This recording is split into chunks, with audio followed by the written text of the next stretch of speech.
Welcome to Plan Down Crunch. I'm Doug Gibson, and we're going to do a B movie review, or every reviews actually, because on October 15th, 1972, two British import films came to America, and they played together. One was Countess Dracula, and the other was Vampire Circus. Now, they weren't made the same year, but they were basically paired in the US. And Countess Dracula starred Ingrid Pitt, who was well known in the Hammer genre of horror. And I want to show the trailer for that movie. Then we'll discuss it for a few minutes. All right, Jack?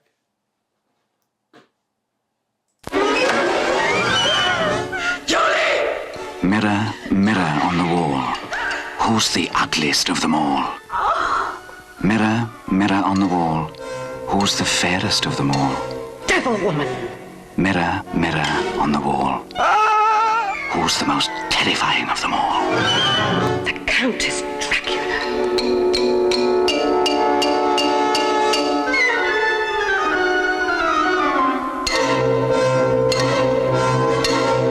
It's beautiful. Beautiful.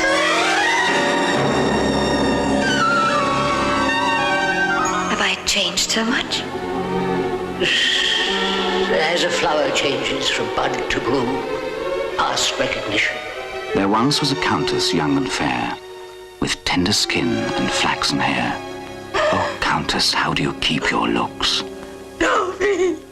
What secrets in these ancient books? The book! What book? The chapter on blood sacrifices. Please help me. I don't know what's happened to me. Say it, lovely. Say it. Yes. Yes, yes, I love you. Yes. Don't you realize that you get uglier each time you get old? And you can't go on killing forever? Why not? That woman embodies all the virtues. Mistress, friend, and mother-in-one. Does such a woman exist? You know she does.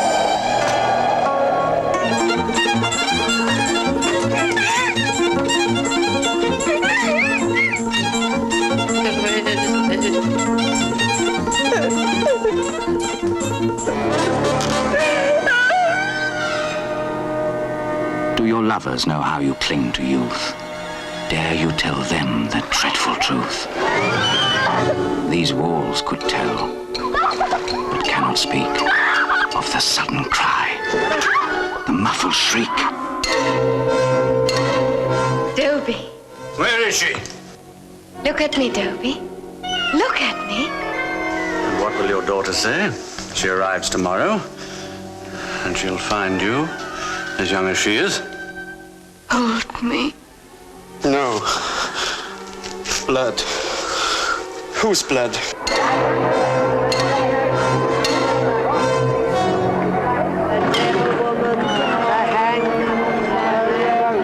Mirror, mirror on the wall, who's the most terrifying of them all?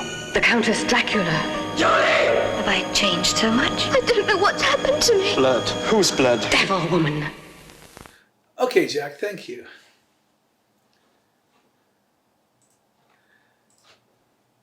Now, Countess Dracula is based on Elizabeth Bathory, who was the Hungarian countess who allegedly killed a bunch of virgins and young women back in the Middle Ages. This is Ingrid Pitt's movie, and she's well cast, although ironically she doesn't speak the part. Her voice was dubbed by Olive Gregg. The film starts with this old woman. She looks old. She doesn't look unpleasant, but she's old, and it's played by Pitt, and her husband's died. She's not a nice lady. There's a lot of class conflict in this film. She doesn't care if the servants get killed. She doesn't care if the peasants die, run over by her carriage. And the movie is a little bit slow. She has a lover played by Nigel Green. He's a captain. And they seem to know that if Elizabeth kills young women and bathes in their blood, she'll become young again. And that's exactly what she starts doing. She starts with servants first. And of course, she begins to look like Ingrid Pitt, as Ingrid Pitt looks like. And Nigel Green is sort of disgusted by this, her lover, and he would prefer she stop, but he helps her anyways. Now, there is another actor in this movie who is played by Shandar Elish. He's a young lieutenant. He's a very colorless actor, to be honest, but apparently he was fairly well known at the time. He's Hungarian. And Elizabeth, no, I shouldn't say Elizabeth, because her name is actually Elizabeth Nadasti in the movie, because the historical character, was married to a Count Nadasti. But she starts to lust after the young lieutenant. And she has a daughter played by a very young Leslie Ann Down, who once again doesn't have much to do acting-wise, but it's in the movie. And she has her kidnapped and hidden with this half-witted peasant in the woods.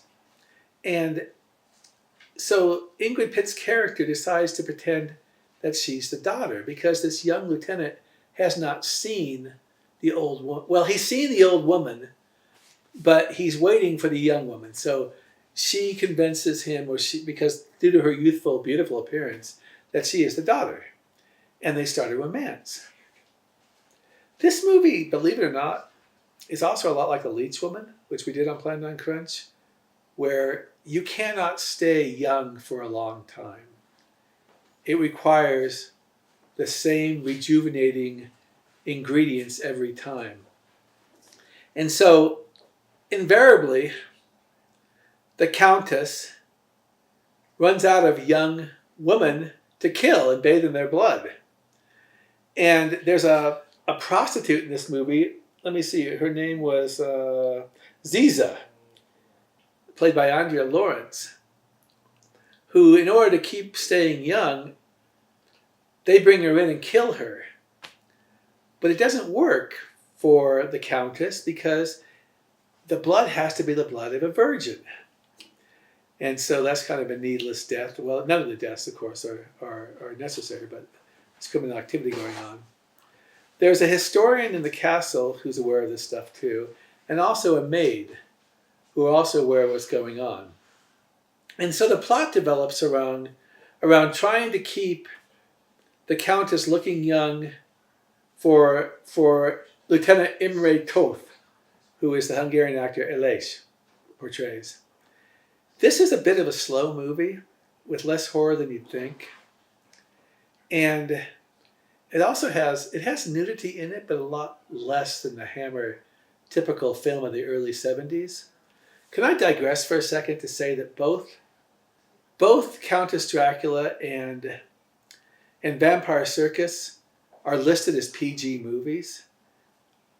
Even when you buy them on Tubi or watch them on Tubi or Amazon Prime, they say PG. These are not PG films. They are R-rated films. It would be R-rated films today. And it kind of amuses me to see these films rated PG. So anyways, I don't want to give away the whole plot, but eventually the Countess's daughter escapes. And there is a very iconic scene, probably the best scene in the movie, where the young Lieutenant Toth finds out how his new girlfriend, who he's betrothed to, is why she looks so young. It's probably the best scene in the movie. It shows off a lot of Ingrid Pitt in it. And what's funny about this film is it got some good reviews it got a passable good review from the New York Times. And when we get to Vampire Circus, we'll talk about what the Times had to say about that movie. These movies were profitable for Hammer. I don't think Countess Dracula is the better of the two films. And now we're going to go... Let's see if there's anything else I wanted to say about the movie. No, but I kind of was a little disappointed by Countess Dracula, although I found it entertaining. I could watch it again. I think I watched it 3 times actually in my life. But it seems to be a little bit subdued as a movie. And the characters don't seem to perform, really emote in their performances. They appear tired and languid sometimes. It does have a pretty good ending, but I'm going to go away from Countess Dracula now. We're going to talk about Vampire Circus. And let's get to Vampire Circus right now. Oh, come on. Okay, I'm getting there, I promise. Well, let me find... Forgive me for a second. I thought I had this going. Okay, here it is. Vampire Circus is from 1972. And it has mostly no names. It stars Thorley Walters, who some people remember. He's a pretty well-known actor. And I want us to watch the trailer for it right now. For all who are willing to pay the price, we invite you to go through the mirror of life.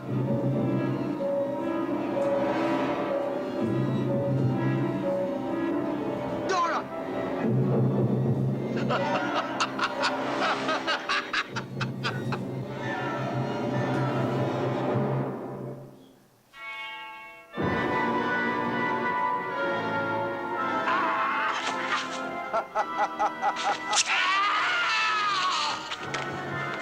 15 years ago, we thought we'd killed a demon, but he's been waiting to kill us.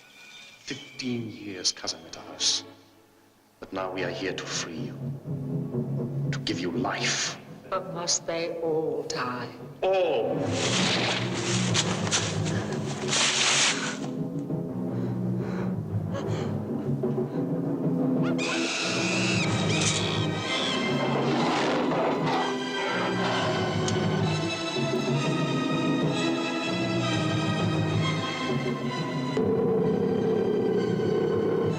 I mocked at talk of vampires.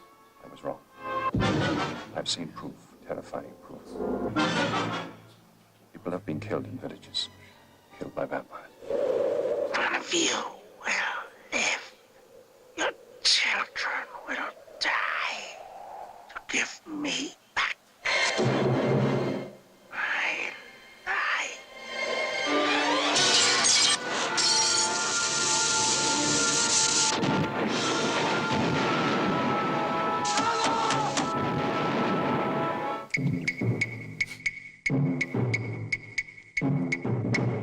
Your child is missing.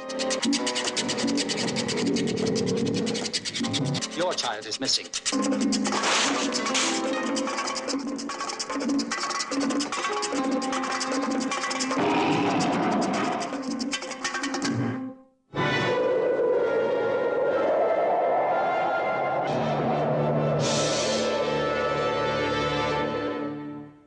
Vampire Circus, actually, I think is the better movie than Countess Dracula. It is a bit convoluted. In fact, the director, what was his name again? It was Robert Young, and he went over budget. And so eventually they told him, they just kind of stopped production, said, do what you can with what you have. But it is a really good film. Enjoyed it quite a bit. It opens up with a man going to a castle to stop his wife, who's under the influence of a vampire. And they manage to kill the vampire, but he unleashes a curse on them. And then we cut to 15 years later, and the town is ravaged by the plague, and people can't even leave it, okay? But the circus comes, and the circus somehow gets in there. And it's a very creepy circus, and in the movie there is a dance between a woman dressed as a snake and one of the acrobats, extremely erotic dance. And the town seems to be mesmerized by it.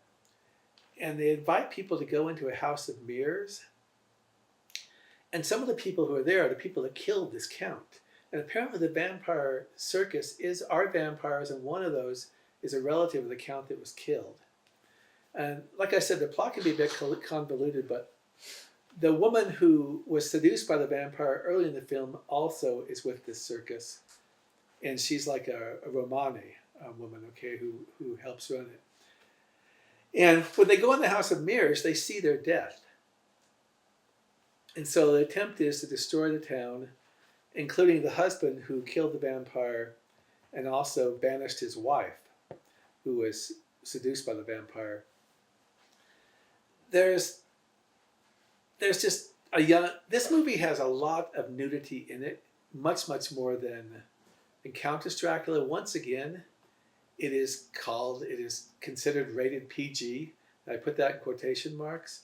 In fact, it's funny, a friend of mine at the boxing gym where I work out, a mom, she rented the film, or well, you don't rent anymore, she probably streamed the film for her teenage kids. And he told me, PG, my foot, all right? Because, virtually the opening scene, it's definitely an R-rated movie. But it is compelling. Let me tell you some of the stuff people talked about in reviews of it. I think it stood the test of time better than Countess Dracula as well. Okay, getting there, people.